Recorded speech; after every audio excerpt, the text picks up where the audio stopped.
وعلى آله وصحبه أجمعين. رب اشرح لي صدري ويسر لي أمري واحلل عقدة من لساني يفقه قولي. سبحانك لا علم لنا إلا ما علمتنا إنك أنت العليم الحكيم. ولا حول ولا قوة إلا بالله العلي العظيم. ولا حول ولا quwwata illa billahil aliyil azim. Amma ba'd. Yang dihormati seluruh ahli dan kuasa surau, Dr. Imam, Dr. Bilal, tuan-tuan dan puan-puan, para jemaah yang dirahmati Allah. Mudah-mudahan kita semua mendapat rahmat dan juga keberkatan daripada Allah Subhanahu wa taala. Alhamdulillah, pada pagi yang mulia ini Allah Ta'ala beri kita kesempatan untuk kita sama-sama menunaikan salat fardu subuh secara berjemaah, kemudian diikuti pula dengan majlis ilmu. Mudah-mudahan ianya bertepatan dengan nasihat Luqmanul Hakim kepada anaknya. Apa kata Luqmanul Hakim pada anak dia? Wahai anakku, bila mana kamu pergi berjalan-jalan, pergi bermusafir, dan kamu berjumpa dengan majlis yang ada menyebut namaku, yakni nama Allah, maka singgahlah. Kalaulah rahmat Allah turun, kamu juga tumpang dapat rahmat. Wahai anakku, bila mana kamu pergi bermusafir, berjalan-jalan, kamu jumpa dengan satu majlis, satu program yang tidak menyebut namaku, yang mana dalam program tadi tidak ada menyebut nama Allah, maka janganlah kamu singgah. Bila musibah ataupun bala Allah Ta'ala turun, kamu juga tumpang dapat musibah tadi. Jadi Alhamdulillah, tuan-tuan dan puan-puan, pada pagi ini Allah Ta'ala pilih kita untuk sama-sama kita berada di dalam majlis ilmu yang seperti mana yang kita sedia tahu, sedia maklum bahawa para siapa yang berada dalam majlis ilmu ini diumpamakan berada di dalam taman-taman syurga. Baik, kita hari ini masuk pada pengajian kita, masih lagi dalam membincangkan 100 pesanan terakhir Rasulullah sallallahu alaihi wasallam.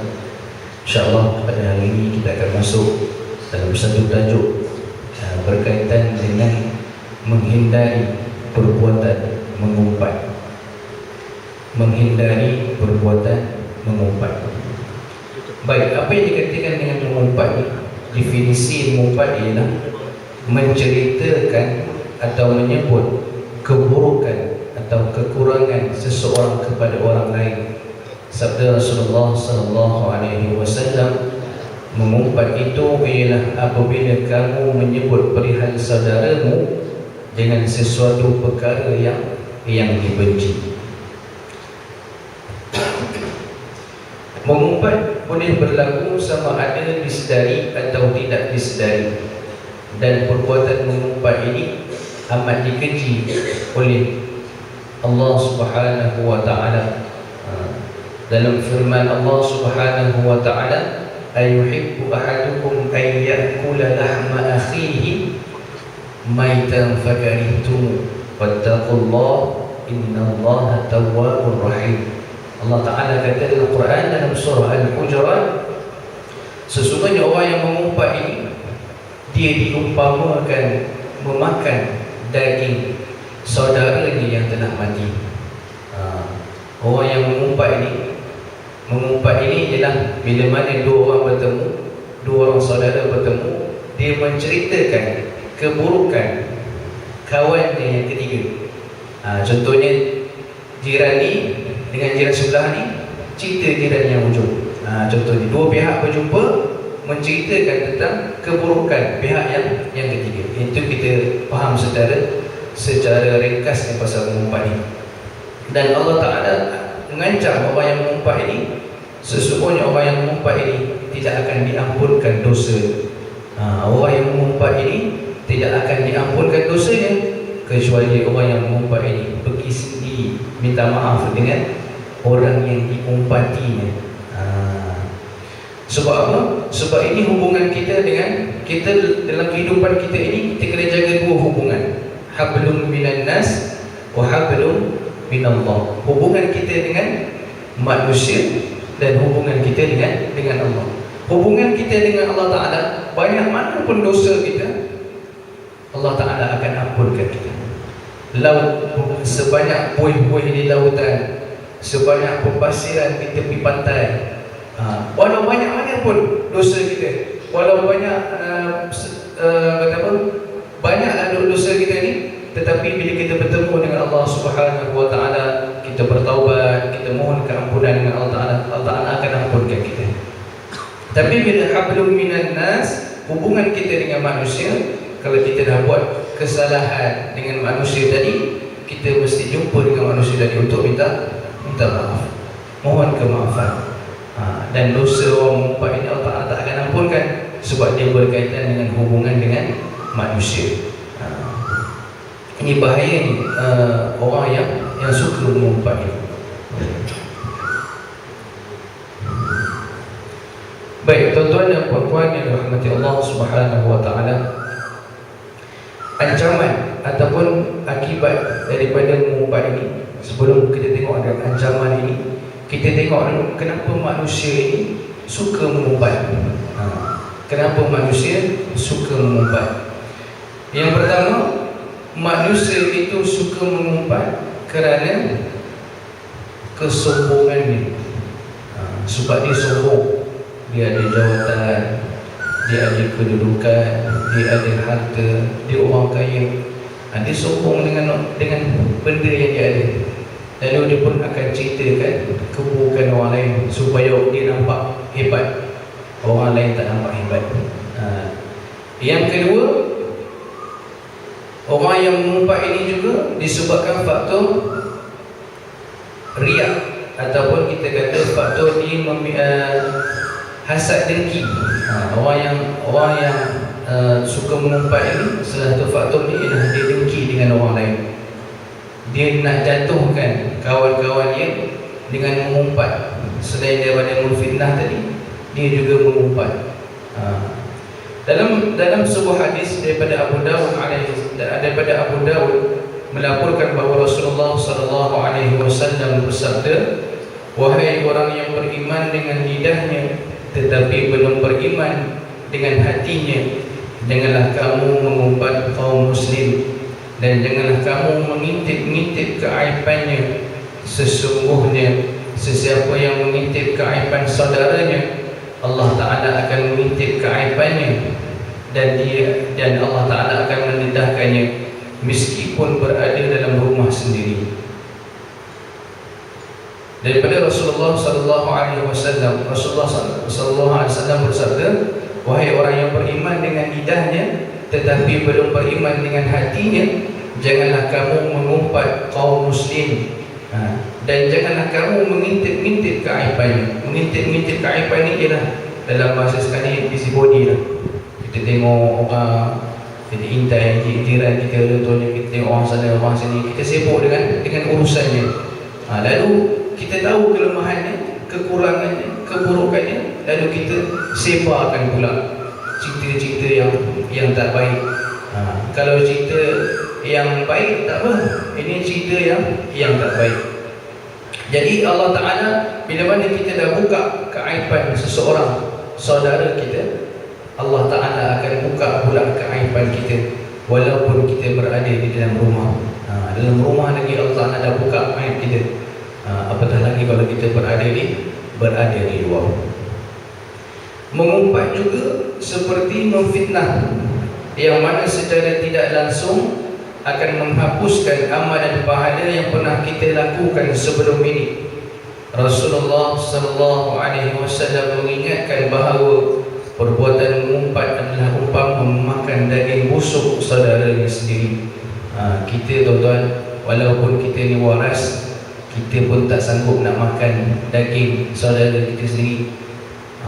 Apatah lagi kalau kita waras pun kita tak makan daging saudara kita. Baik, dalam satu cerita bagaimana nak dikisahkan bahawa seorang sahabat bila mana ada orang yang mengumpat tentang dia akan bagi hadiah. Satu ketika seorang sahabat dia jumpa dengan sahabat ni, dia kata, wahai sahabatku, si fulan bin fulan yang ada di kampung sebelah telah mengata kepada kamu. Lalu orang yang dikata ini memberi hadiah kepada orang yang mengata. Sebab apa? Sebab ni tuan-tuan, orang yang mengumpat ni, orang yang suka mengata orang ni, bila mana di akhirat nanti Allah Ta'ala akan tukar pahala orang yang mengumpat dengan orang yang diumpati ini. Dia dapat pahala seperti mana yang diceritakan, diriwayatkan oleh Abu Umamah Al-Bahili, ketika mana di akhirat nanti seseorang itu terkejut dengan amalan dia. Dia terkejut dengan amalan dia, ya Allah, banyaknya amalan aku, padahal masa aku dekat dunia dulu tak ada sebanyak ni amalan aku.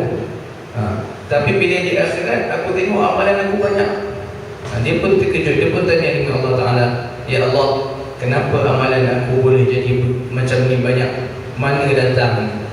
Lalu Allah Ta'ala pun bagi tahu bahawa amalan yang kamu dapat ini adalah amalan daripada orang yang mengumpat kamu. Banyak, tuan-tuan. Jadi kalau lagi banyak orang mengumpat kita, lagi banyak pahala yang kita dapat. Tapi kalau kita mengumpat orang pula, pahala kita berlepas. Sia-sia kerja kita buat amal kebaikan, kita buat ibadah, tapi dalam pada masa sama kita tidak menjaga lidah kita ini daripada mengata orang. Kita buat pagi ni kita dah dapat 27 pahala sembahyang berjemaah. Jadi keluar dia suruh, kita dah kata dekat orang, sahabat kita tak sembahyang subuh hari ni, mana dia pergi ni? Hilang 27. Itu kalau Allah Ta'ala hilangkan 27. Kalau tak ada hilangkan yang semalam, maghrib isyak punya pahala, okey kita. Kebetulan nak maghrib isyak, maghrib, antara maghrib dengan yang semalam kita duduk dalam majlis ilmu. Banyak tu. Sembahyang pertama kita sembahyang maghrib berjemaah 27, duduk dalam majlis ilmu, kemudian sembahyang isyak berjemaah. Hilang semua. Itu kalau hilang semalam. Kalau tak ada kata hilang setahun lepas punya amalan, okey kita. Nak buat ibadah ni bukannya senang. Walaupun ada ibadah yang senang, tapi kebanyakannya memerlukan kepada kekuatan rohani kita. Tapi kalau kita tak kuat, tak dapat. Jadi kita jangan sibuk hal orang. Biarlah orang sibuk hal kita, tak apa. Sebab apa? Sebab kita lebih famous, orang suka cerita pasal kita. Baik, oleh itu sebagai seorang Muslim, hendaklah seseorang itu mengasihi saudaranya seperti mana dia mengasihi dirinya sendiri. Seperti mana sabda Rasulullah SAW, ya la yu'minu ahadukum hatta yuhibba li akhihi ma yuhibba li nafsihi. Mana kata tidak sempurna iman seseorang kamu selagi mana kamu tidak mencintai, mengasihi saudara kamu seperti mana kamu mencintai, mengasihi diri kamu sendiri. Maknanya, kalau kita tak suka perkara buruk berlaku pada diri kita, kita pun kena tak suka benda yang buruk berlaku kepada saudara kita. Kita tak suka kalau orang kata kita, kita tak suka kalau orang fitnah kita, kita tak suka kalau orang hina kita. Begitu jugalah kita pun tak suka kalau ada saudara kita dihina, dicela, diherdik dan sebagainya. Ini pentingnya hubungan persaudaraan ini. Tidak wajar bagi seseorang itu mengatakan keburukan terhadap seseorang yang seagama dengannya. Sebarang pertingkah laku, sebarang pergaduhan atau ketidaksefahaman perlu ditangani secara berterusan. Mengumpat dan mengenji saudara se-Islam tidak akan dapat menyelesaikan sebarang masalah. Persaudaraan dan ukhuwah sesama Muslim adalah sebahagian daripada perintah Allah Subhanahu wa Ta'ala. Allah Ta'ala memerintahkan agar umat Islam itu tadi tidak membuka aib saudaranya. Bahkan Allah Ta'ala juga memerintahkan kepada orang Muslim ini supaya saling jaga-menjaga. Maksudnya kita jaga hak dia, dia pun jaga hak kita. Janganlah kita sibuk hal orang lain, hal kita sendiri pun tak terurus. Barang siapa yang membuka aib saudaranya, maka Allah Ta'ala akan membuka aibnya di akhirat nanti. Firman Allah Subhanahu wa Ta'ala dalam surah Al-Hujurat yang bermaksud, wahai orang yang beriman, jauhilah kebanyakan daripada sangkaan. Sebahagian daripada sangkaan itu adalah dosa. Dan janganlah kamu mengintip-ngintip atau mencari-cari kesalahan dan keaiban orang, atau mencari-cari kesalahannya. Janganlah sesetengah kamu mengumpat sesetengahnya yang lain. Adakah seseorang daripada kamu suka memakan daging saudaranya yang telah mati? Jika demikian keadaan mengumpat, maka sudah tentu kamu jijik kepadanya.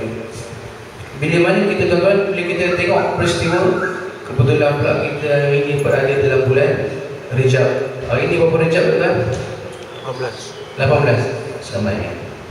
Hari ini 18 Rejab. Peristiwa yang berlaku dalam bulan Rejab ni antaranya ialah Isra dan Mi'raj. Antara lagi peristiwa besar yang berlaku ialah pembebasan Baitul Maqdis daripada jajahan ataupun pemerintahan tentera salib ketika zaman Salahuddin Al-Ayyubi.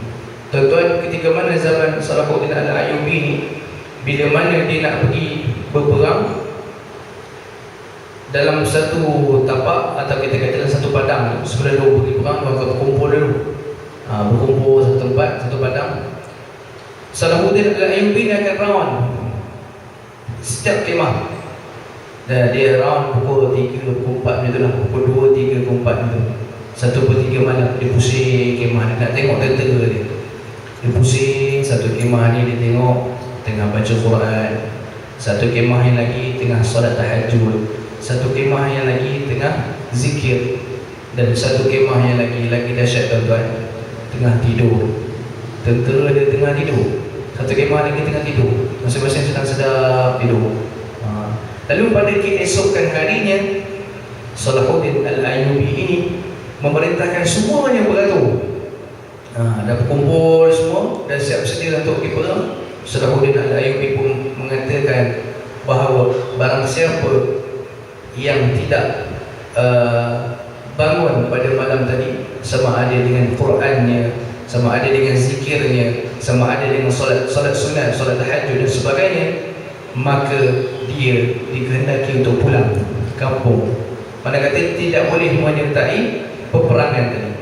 Begitu hebat sekali Salahuddin Al-Ayyubi punya pemerintahan, memastikan orang-orang bawah dia, tentera-tentera dia, supaya dekat dengan Allah Subhanahu wa Ta'ala. Supaya apa?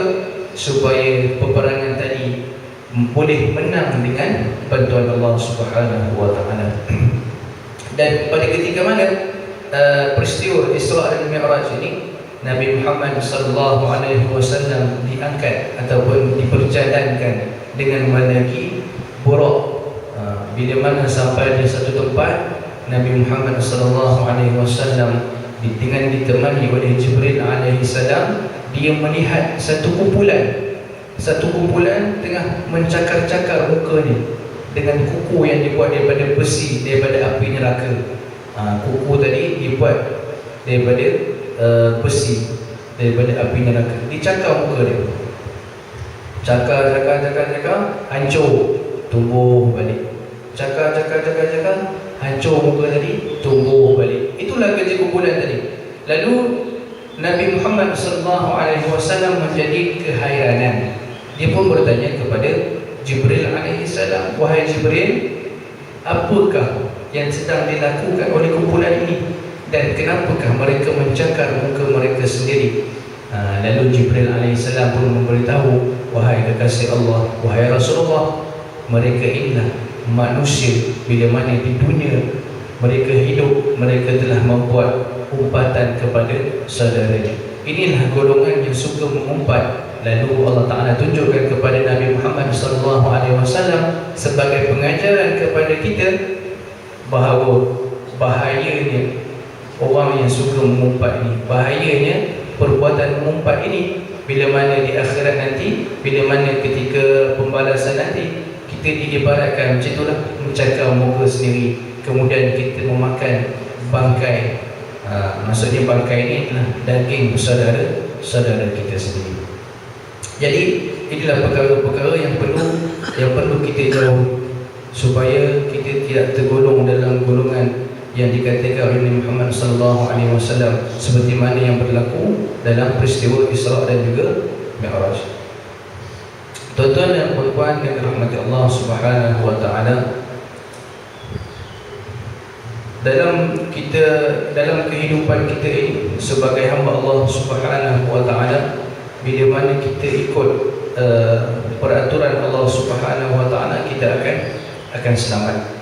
Tetapi bila mana kita melanggar peraturan Allah Subhanahu wa taala, kita akan bukan tak selamat, memang tak selamat. Maksudnya kita telah mengundang kemarahan Allah Subhanahu wa taala. Jadi selaku hamba Allah, kita kena memperbanyakkan amalan kita kepada Allah Subhanahu wa taala, supaya besok amalan kita yang baik ini akan ditimbang, dan mudah-mudahan timbangan amalan kita yang baik ini lebih berat daripada timbangan amalan yang buruk. Baik, kita lihat beberapa ancaman ataupun akibat daripada dosa mengumpat ini. Yang pertama, orang yang mengumpat ini akan dapat kerugian yang besar. Orang yang mengumpat akan dapat kerugian yang besar. Kerana apa? Kerana orang yang mengumpat ini, dia akan menghilangkan pahalanya. Orang yang suka mengumpat ini akan menghilangkan pahalanya. Itu yang pertama. Yang kedua, orang yang suka mengumpat ini juga akan dihapuskan dosanya. Makna kata orang suka mengumpat ini akan dihapuskan pahalanya, dan dia akan jadi muflis di akhirat nanti. Kita sangka kita buat amalan dah baik dah, dengan puasa Isnin Khamis kita, dengan sedekah kita, dengan tahajud kita, dengan datang awal ke masjid, dengan bacaan Quran kita, dan banyak lagi amalan-amalan kebaikan yang kita sangka kita dah buat ni dah cukup, dah banyak lah kita kata. Tetapi bila mana di padang mahsyar nanti, ketika mana kita dihisab, ditimbang amalan kita, rupanya tak ada apa-apa pun, kosong. Disebabkan apa? Disebabkan perangai kita yang suka mengumpat. Ini jaga-jaga tuan-tuan. Sebab apa? Sebab lidah yang tak bertulang ini sangat bahaya. Kadang-kadang kita tak sedar pun kita sedang mengumpat kawan kita. Kita mencakap-cakap, rupanya kita dah mengumpat kawan kita rupanya. Ini yang perlu kita jaga. Jadi sebelum kita keluarkan sebarang kata-kata, lebih baiklah kita berfikir sebelum mengeluarkan kata-kata. Ataupun dalam hadis yang lain Nabi kata, man kana yu'minu billahi wal yawmil akhir falyaqul aw liyasmut. Mana kata, bahawa siapa yang beriman pada hari akhirat, hendaklah dia bercakap perkara yang baik ataupun dia diam. Bercakap perkara yang baik ataupun dia diam, itu lebih selamat daripada kita pun tak tentu ada. Baik, yang seterusnya, orang yang ancaman daripada Rasulullah SAW berkaitan dengan orang yang mengumpat ini. Amalan dia diumpamakan seperti api memakan kayu-kayu ranting. Makna kata api yang besar makan kayu-kayu ranting ni. Maksudnya amalan ni tadi akan hilang disebabkan daripada perbuatan mengumpat tadi. Macam api makan kayu, kan habis, yang tinggal apa? Yang tinggal labu. Jadi itulah umpama orang yang mengumpat ini. Bila mana dia mengumpat, amalan dia tadi akan hilang begitu saja. Jadi rugi tuan-tuan, kita dah buat amalan kebaikan kat dunia ni, tiba-tiba dekat akhirat kita timbang, Allah Ta'ala timbang amalan kita jadi kosong, disebabkan perbuatan kita yang suka mengumpat tadi.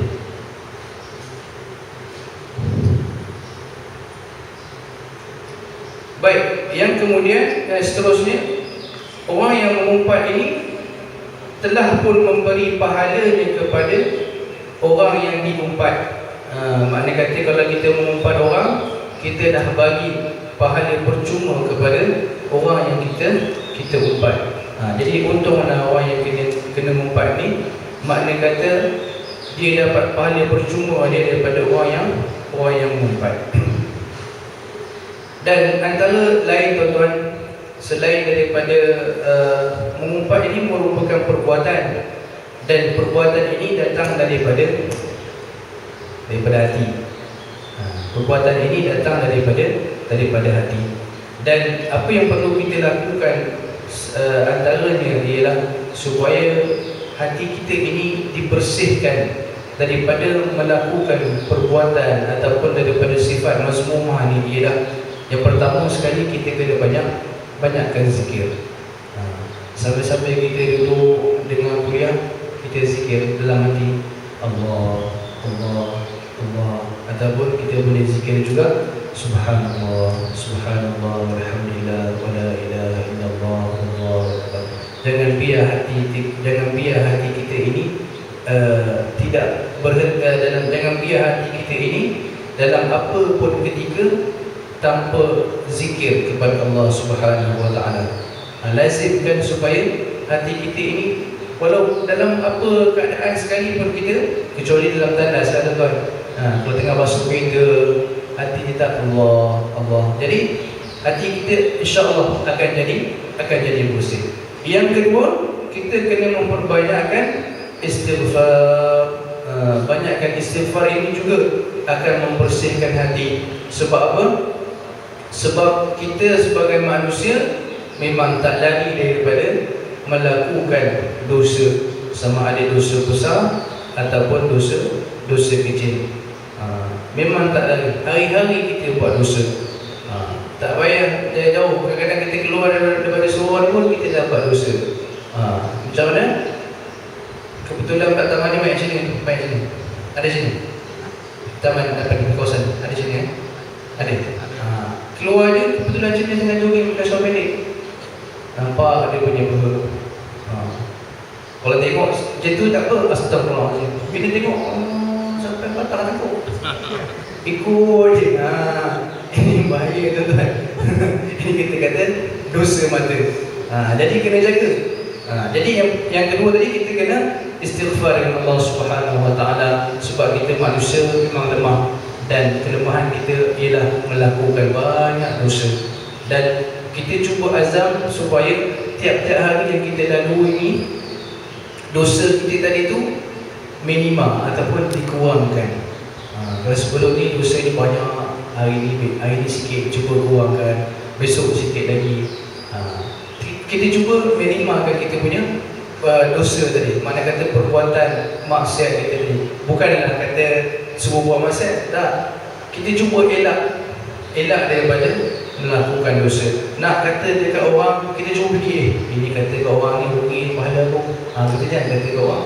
Kalau dulu kita suka antara orang yang suka mengumpat ni ialah dia akan menggunakan platform ataupun ketika mana dia bergurau, dia akan keluarkan juga mengumpat ni supaya orang tahu tentang perihal orang yang ketiga, walaupun dalam keadaan bergurau. Bergurau pun bahaya juga. Jadi makna kata kita kena sentiasa berwaspada. Yang ketiga tuan-tuan, kita kenalah melakukan perkara yang jarang dilakukan oleh orang. Apa dia? Bangun 1/3 daripada malam. Tak kira lah tuan-tuan, kadang-kadang kalau kita tak mampu nak bangun pukul 3, pukul 4. Tak mampu pukul 4, kita bangun pukul 5. Tak mampu bangun pukul 5, paling kurang tidak 5.30 ataupun setengah jam lagi ke sebelum subuh. Boleh juga. tak ada masalah. Tapi kalau kita kuat, boleh kita bangun awal lagi daripada itu dan kita membanyakkan solat sunat. Ketika mana orang lain tengah tidur, nyenyak tidur, dia buat mimpi, ada yang pergi Jerman, ada yang pergi London dalam mimpi dia. Kita dengan mimpi kita juga, kita dengan hubungan kita berkomunikasi dengan Allah Subhanahu wa taala, dan kita banyakkan doa, Allahumma inna nas'aluka ridhaka wal jannah. Ya Allah, kami mohon kepadamu ya Allah, berilah kami syurga dan juga redha. Ini yang kita nak cari. Wa na'udzu bika min sakhatika wan nar. Ya Allah, pelihara dan lindungilah kami daripada api neraka-Mu, daripada kepanasan api neraka-Mu. Kalau kita melihat sejarah bagaimana Nabi Ibrahim alaihi salam, ketika mana dia ditangkap oleh pemerintah pada ketika itu, Nabi Ibrahim ni nak dibakar. Dah tangkap Nabi Ibrahim ni disebabkan Nabi Ibrahim ini menghancurkan patung sembahan penduduk kampung pada ketika itu, dia punya masyarakat. Lalu pemerintah mengarahkan tentera supaya menangkap Nabi Ibrahim AS. Lalu Nabi Ibrahim ini ditangkap, diikat dan dibakar. Dah himpun kayu api semua, nak dibakar tuan-tuan. Bila mana Nabi Ibrahim berada dalam api itu, Nabi Ibrahim doa dengan Allah Subhanahu wa taala supaya diselamatkan. Nak ceritanya tentang api tadi, bila api tadi dibakar, api tadi jadi besar. Jadi orang yang duduk dekat dengan api tadi berada agak jauh dengan api itu. Sebab apa? Sebab nak cerita api tadi terlalu panas. Waktu itu bau api yang dekat dunia, belum lagi api yang di akhirat. Kalau tuan-tuan pernah baca cerita Muhammad Ali kalau tak salah saya, dia seorang peninju lah.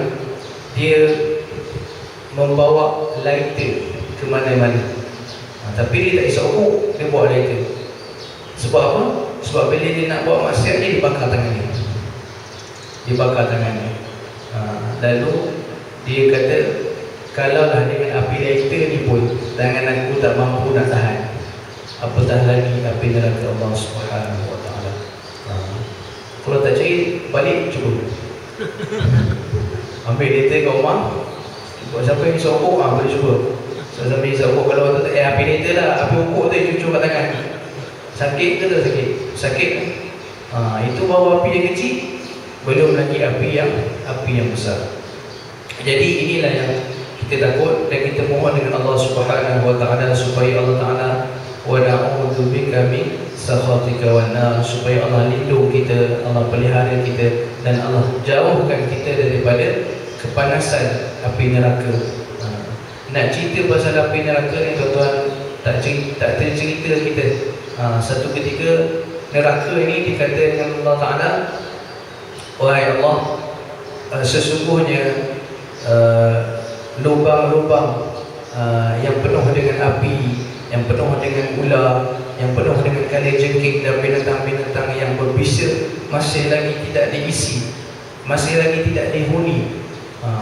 Lalu Allah Ta'ala kata, wahai neraka, bagi kamu al-munafiqun wal munafiqat, bagi kamu adalah tempat orang munafik lelaki dan juga orang munafik perempuan. Mana kata orang munafik ini, syurga dah tunggu, neraka dah tanya dengan Allah Ta'ala, dah tunggu dah standby nak masuk. Jadi bahaya ni sifat munafik ini. Kadang-kadang kita tak perasan, kadang-kadang bukan orang sini lah, orang tempat lain. Sifat munafik ni memang ada dalam diri semua orang. Cuma beza dia besar ataupun kecil, banyak ataupun sikit, mesti ada. Kadang-kadang kita berlakon, contohnya kita berlakon, kita balik, kita ni malas sembahyang subuh awal waktu, bukan tak sembahyang.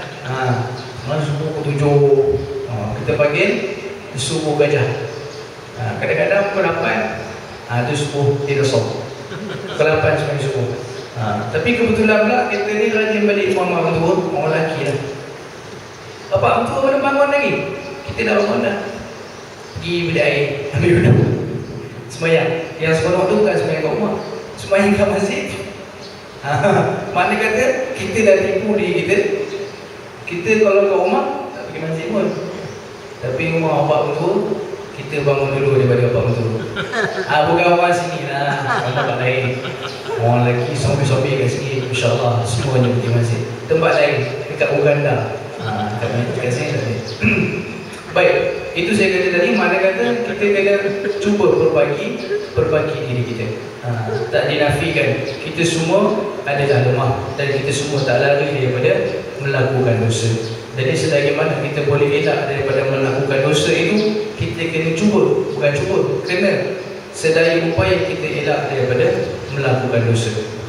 Tuan-tuan, kalau tuan-tuan tengok sejarah bagaimana orang-orang Yahudi ketika mana peperangan terakhir menentang orang-orang Islam menggunakan senjata, orang-orang Yahudi dia dah surrender dah, nak berperang dengan orang Islam menggunakan senjata. Tetapi orang-orang ni cerita dekat Aceh. Kalau tengok Aceh, dia nak ditawan oleh Belanda, betul? Aceh nak ditawan oleh Belanda, tetapi Belanda tak dapat nak tawan Aceh. Sebab Belanda tak belajar sejarah orang Yahudi. Sebab tu, sebab orang Yahudi dia berperang, last kali dia perang dengan umat Islam menggunakan senjata, dan kemudian dia angkatlah senjata dia. Dia kata kita tak boleh perang dengan orang Islam ni gunakan senjata. Tak boleh pakai pedang, dah tak boleh lah. Tak boleh pakai panah. Kita kena pakai fikrah. Kena pakai kita kata fikrah ni ialah pemikiran. Jadi hari ini diserang orang Islam dengan fikrah tadi. Ada, kalau tak saya ada 5 S, 5 F. F. Yang pertama diserang kita dengan food, makanan. Kalau tuan-tuan tengok kenapa makanan kita sekarang ni sebenarnya ada banyak benda-benda yang syubhat. Ada sikit lemak babi, ada sikit campuran dengan arak, ada sikit campuran dengan bahan-bahan kimia. Tetapi kenapa benda-benda tadi dapat kelulusan daripada jakim? Ataupun kita tak kata dapat kelulusan daripada jakim, ataupun kita kata kelulusan tadi dia dapat tiru sebiji logo halal tu macam Malaysia punya. Tetapi kenapa kita tak, pihak kerajaan atau pihak jakim tak pergi tengok, maksud saya tak pergi tengok tu, tak pergi secara menyeluruh. Ada benda-benda yang ada dijual di Malaysia yang dapat kelulusan ataupun logo halal. Jadi boleh search internet, tengok. Kalau sebelum kita beli barang lah, kita tengok kesahihan bahan-bahan yang ada dalam benda yang kita nak beli. Kita takut bila kita makan benda yang syubhat, kita makan benda-benda yang tak baik, dia bukan saja mempengaruhi kita, tetapi dia juga mempengaruhi amalan kita. Bila kita makan banyak benda-benda yang syubhat, benda-benda yang diragui, kita malas nak ibadat, kita malas nak zikir, kita malas nak baca Quran, kita malas nak buat benda-benda yang baik. Bukan kita saja. Kalau kita beli bayi ke anak kita makan, itu sebab anak kita tenang dengan cakap kita. Bukan orang sini lah, orang tempat lain. Kan degil contoh balik. Tengok balik antaranya faktor pemakanan. Boleh tengok balik. Kalau tuan-tuan nak ada lagi, nak lebih lanjut, tengok dekat dalam internet lah. Ataupun buka website jakim, mungkin dia ada bagi kod-kod makanan yang boleh kita semak untuk kita lebih yakin barang tadi ada tak benda-benda syubhat tadi. Yang pertama diserang dengan F, food. Yang kedua diserang dengan fun, keseronokan. Kan hari ni kita di Malaysia sendiri, kita tengok tempat kita di Malaysia kan semuanya seronok aja, betul? Kalau nak seronok lagi, tengoklah Maharaja Lawak. Maharaja Lawak tu itu buat orang rian, buat orang jadi seronok, jadi suka. Jadi orang pun tak pergi masjid, nak tengok Maharaja Lawak, final Maharaja Lawak punya pasal. Tapi Zaman dah tahu ni Johan dan Zizan nak masuk. Kalau masuk Johan lagi ramai lah orang tak pergi masjid nak tengok. Sebab orang suka Johan dengan Zizan. Ustaz pun tengok juga. Ambil perkembangan sikit lah. Baik, yang ketiga, F yang ketiga, finance, hutang. Hutang ini kalau kita tengok, kita orang Melayu paling ramai hutang, banyak hutang. Orang Melayu yang Islam banyak hutang. Jadi dia bagi hutang kat kita supaya kita dibebani dengan hutang tadi. Bila kita banyak hutang, kita akan fikir untuk macam mana kita nak menyelesaikan hutang tadi. Kita pun akan kerja overtime contohnya. Kita pun akan kerja lebih masa. Jadi bila kita kerja lebih masa, kita kurang masa dengan Allah Subhanahu Wa Taala. Ini semua telah dirancang oleh puak-puak Yahudi tadi. Lagi 2 F. Apa yang F yang kedua? F yang keempat, saya dah lupa lagi 2 F. Tapi dia ada kaitan dengan sukan. Dia ada kaitan dengan sukan. Yang satu lagi F ni filem. Satu lagi F yang keempat filem. Kalau kita tengok panggung wayang kita ni bukan hanya satu filem. Ada banyak filem ditayangkan. Tak payah pakai panggung wayang ke rumah kita sendiri, Astro contohnya, ataupun siaran TV yang lain. Banyak cerita yang perlu kita tengok, yang akan kita tengok cerita dekat TV. Tak payah pergi panggung wayang, dekat TV pun ada. Yang kelima ni berkaitan dengan sukan. Kalau kita tengok tuan-tuan, bagaimana orang yang sukan bola sepak, dia sukan tadi dianjurkan, bukan dianjurkan, kita kata apa sukan tadi diperkenalkan oleh orang England. Sukan bola sepak ni asalnya daripada England. Orang England yang memperkenalkan bola sepak ni. Tapi England jarang menang Piala Dunia. Yang menang Brazil. Jadi orang Yahudi ni, dia buat permainan bola sepak ni supaya apa? Supaya kita hayal. Kalau tuan-tuan tak percaya, tengok dengan sebiji bola dicampak kat stadium, berpuluh ribu orang atas main. Betul? Sebiji bola dicampak kat stadium, berpuluh ribu orang atas main. Itu yang tengok dekat stadium. Tak kira yang tengok dekat dia mamak lagi. Contohnya macam final, orang takkan, contoh final pukul 8.45, orang takkan tengok lepas maghrib. Awal-awal lagi dah tunggu dah 6.30, pukul 7 dah ada kat kedai dah.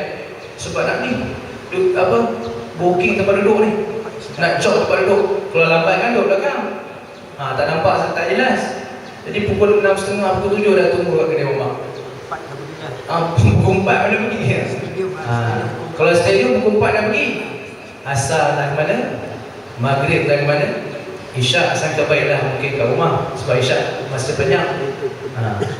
Tapi mungkin bukan semua ada, tapi kebanyakannya tak sembahyang.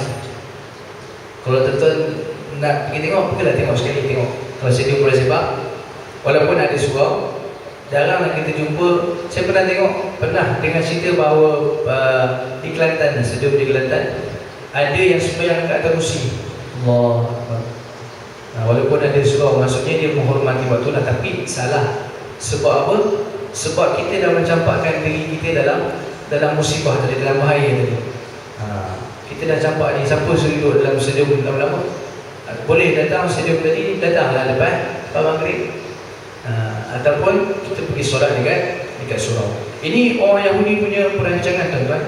Mana kata dia nak menghancurkan umat Islam ini, dia hantar bola sebiji je. Hari ni dia hantar apa pula kat rumah kita? Dia hantar TV kat rumah kita. Dia hantar TV kat rumah kita. Anak-anak kita, isteri-isteri kita sendiri kadang-kadang tak pergi sembahyang, contoh. Kadang-kadang kita pergi, isteri kita pergi, anak kita pula kat rumah hayat. Contoh, boleh pegang orang kat sini lah, orang kat tempat lain, alhamdulillah, insyaAllah. Baik, itu 5 F yang saya sebutkan tadi, bahawa peperangan yang dibuat secara fikrah oleh orang Yahudi untuk menghancurkan umat Islam itu secara tidak langsung. Kalau tuan-tuan baca sebenarnya dalam Facebook pun banyak, tapi tak keluar dengan suara apa. Dalam Facebook, dalam internet, dalam apa, Twitter dan sebagainya, banyak benda-benda makanan kita yang diragui, yang ada bahan kimia supaya apa? Supaya dia dapat bunuh kita secara peringkat-peringkat. Maka masa yang lama. Contohnya tuan-tuan tengok air Coca-Cola. Air Coca-Cola dalam YouTube dia buat demonstrasi dengan air Coca-Cola, dicurah dekat tandas. Apa tu? Tak mahu cakap tempat tandas tu. Dia sembah. Kalau kita pakai asid kan, ataupun kita pakai bahan peluntur lah untuk buang lumut-lumut yang ada dekat tu, tapi dia pakai air Coca-Cola. Dia sembah, kemudian dia supit, bersih.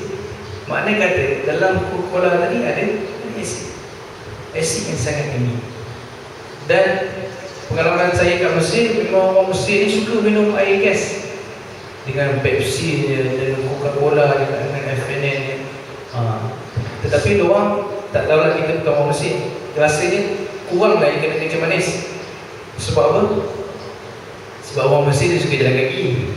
Kalau kita tak suka jalan kaki, jadi jangan minumlah air gas. Kalau kita suka jalan kaki tak apa. Kalau tak suka jalan kaki jangan. Sebab kat Mesir memang dia, orang Mesir ni yang pertama dia kebanyakannya orang susah. Dia nak beli basikal pun dia tak mampu, apatah lagi nak beli motor, nak beli kereta. Dia jalan kaki dia. Macam penduduk Malaysia dekat Mesir, saya sendiri pun jalan kaki 1 kilometer, 2 kilometer biasa. Tapi bila sama Malaysia, malah jalan kaki dah. Jangan kata 1 kilometer, 100 meter pun dah penat. Tapi yang ada, bila tak penat, bila mana pergi shopping tak penat lah. Tu dia punya motivasi dia, terapi dia. Tapi kalau tuan rasa, kalau jalan sini nak ke Padang Farm tu, FM tu kan, susah, penat, tu tak ajak lah isteri pergi shopping, sombong. Pusing tingkat 1, pusing Sarawak. Tingkat 2, Sarawak lagi. Tawaf lah. Bawa dia banyak sikit. Rumah pun seronok. Ni bagus ni terapi. Setiap minggu pun okey. Baik. Itu beberapa perkara yang orang Yahudi ni dah rancang, dah fikirkan supaya kita kalahkan umat Islam tadi dengan fikrah tadi. Jadi tuan-tuan, inilah perkara-perkara yang perlu kita hindarkan. Dan apa yang penting sekali ialah selagi mana kita hidup di muka bumi Allah Subhanahu Wa Taala ini, kita tidak lari daripada undang-undang Allah. Dia ada dia punya guideline dia, petunjuk dia. Mana kata kalau kita buat macam ni, jadi macam ni. Kalau kita buat macam ni, jadi macam ni. Kalau kita buat jahat, ini balasan dia. Kalau kita buat jahat yang macam ni, ini pula balasan dia. Baik. Ini sedikit sebanyak berkaitan dengan mengumpat tadi, dan kita tutup dengan sabda Rasulullah sallallahu alaihi wasallam, sesiapa yang melakukan kezaliman terhadap saudaranya, sesiapa yang melakukan kezaliman terhadap saudaranya yang melibatkan marwah, yakni penghormatan atau sebagainya, maka lebih baik dia mohon kemaafan kepada orang itu sebelum tiba hari di mana dinar dan dirham tidak lagi diperlukan, yakni hari kiamat. Jika dia mempunyai apa-apa kebaikan, perkara itu akan ditarik daripadanya sebagai balasan ke atas kejahatan yang dibuat. Jika dia tidak ada sebarang amalan kebaikan, maka kejahatan orang yang diumpat itu akan diletakkan kepadanya. Ada dua tu tuan. Yang pertama, bila mana kita mengumpat orang, kita kena mohon maaf. Yang kedua, orang yang kita umpat tadi akan ambil kita punya pahala. Kalaulah kita tak ada amal kebaikan pun, dia punya kejahatan kita tanggung dosa. Kalaulah kita mengumpat orang, kita tak ada amalan baik, amalan kita kurang, dia punya kejahatan kita tanggung, dosa dia kita yang tanggung. Jadi bahayanya orang yang suka mengumpat ini. Jadi tuan-tuan, oleh itu berhati-hatilah agar amalan kita tidak terlepas ke tangan orang yang kita umpat tadi. Jadi kalau kita jaga mulut kita tuan-tuan, insya-Allah hati kita juga akan terjaga. Makna kata dalam apa pun perbuatan kita, sebelum kita melakukan sesuatu perkara, hendaklah kita berfikir terlebih dahulu tentang akibat dia. Kalau kita tahu tentang akibat dia, dan insya-Allah kita tidak akan buat perkara tersebut, apatah lagi kita nak berkaitan dengan maruah saudara kita, penghormatannya.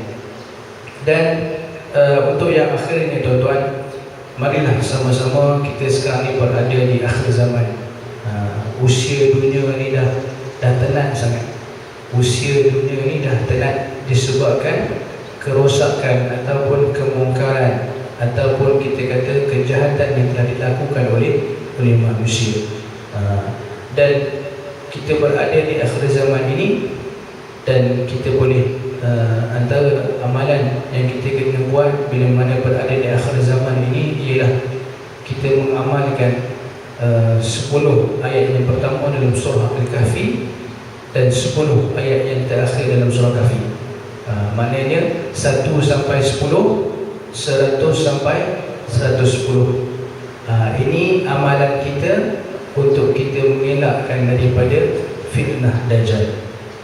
Kita tak tahu tuan-tuan, bila mana Dajjal ini muncul, bumi akan jadi kering kontang. Bumi akan jadi kering kontang, dan air hanya ada pada Dajjal saja. Dan Dajjal akan tanya, kalau kau nak air, kau ikut aku. Kalau kau nak air, ikut aku. Kalau kita iman kita tak kuat dengan amalan kita tadi, kita pun akan ikut Dajjal. Minum air Dajjal bagi tadi, secara automatik kita akan jadi pengikut Dajjal. Dan pengikut Dajjal ini tak ada tempat lain lah, iaitulah di neraka Allah Subhanahu Wa Taala. Jadi ini yang kita risau. Walaupun sebenarnya Dajjal kecil telah pun muncul, macam-macam Dajjal kecil yang dah muncul dekat negara kita, bertemu Dajjal besar yang dah muncul lagi. Jadi ini yang kita takut, dan kita doa supaya Allah tak temukan kita dengan hari kiamat. Kalau Allah Ta'ala temukan kita dengan hari kiamat, bagaimana digambarkan dalam surah Idza zulzilatil ardu zilzalaha, tu cerita tentang bagaimana bumi ini digoncang.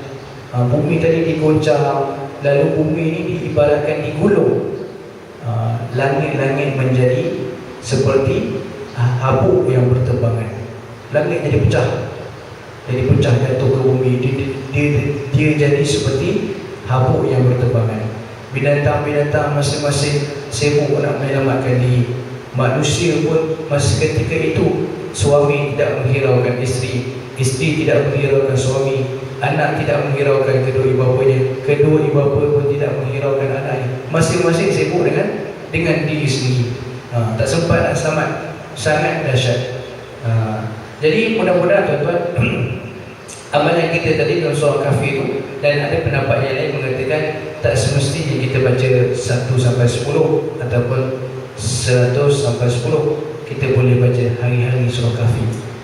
Tak ada jadi masalah. Tak jadi masalah. Dan mudah-mudahan amalan kita tadi, kita diselamatkan daripada fitnah Dajjal. Kita pun takut kalau jumpa dengan Dajjal besar. Kalau Dajjal kecil pun kita dah tewas, Dajjal besar wallahu a'lam. Dan semuanya tadi bergantung kepada keimanan kita kepada Allah Subhanahu Wa Taala, dan semuanya juga bergantung kepada amalan kita kepada Allah Subhanahu Wa Taala. Dan tuan-tuan, saya rasa sekadar itu saja untuk pagi ini. Dan sebenarnya kuliah subuh tu ada banyak-banyak. Dia kalau banyak-banyak orang jadi mengantuk. Dia kena pendek ni. Baik, sekadar itu saja untuk pagi ini. Dan mudah-mudahan masih yang singkat dan pendek ini, dan apa yang kita bincangkan ini, kita mengambil manfaat. Kita mengambil manfaat, dan kemudian kita sebarkan pula kepada yang tak dapat hadir. Contohnya, ada keluarga kita yang tak dapat hadir, kita sebarkan. Ada jiran kita yang tak dapat hadir, kita sebarkan. Ada sahabat kita yang tak dapat hadir, kita sebarkan pada dia. Ada kawan kita yang suka mengumpat, kita bagi tahu tentang ancaman ataupun akibat orang yang suka mengumpat tadi.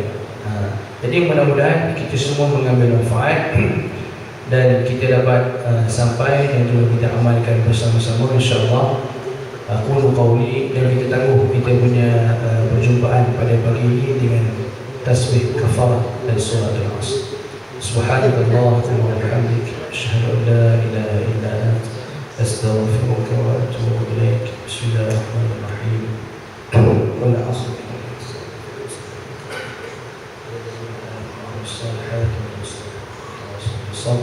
Bismillahirrahmanirrahim. Alhamdulillahi rabbil alamin. Wassalatu wassalamu ala asyrafil anbiya'i wal mursalin wa ala alihi wa sahbihi ajma'in. Allahumma ij'al jam'ana hadha jam'an marhuma wa tafarruqana min ba'dihi tafarruqan mubarakan ma'suma wa la taj'al fina shaqiyyan wa la matrudan wa la mahruma. Rabbana atina fid dunya hasanah wa fil akhirati hasanatan wa qina adzaban nar.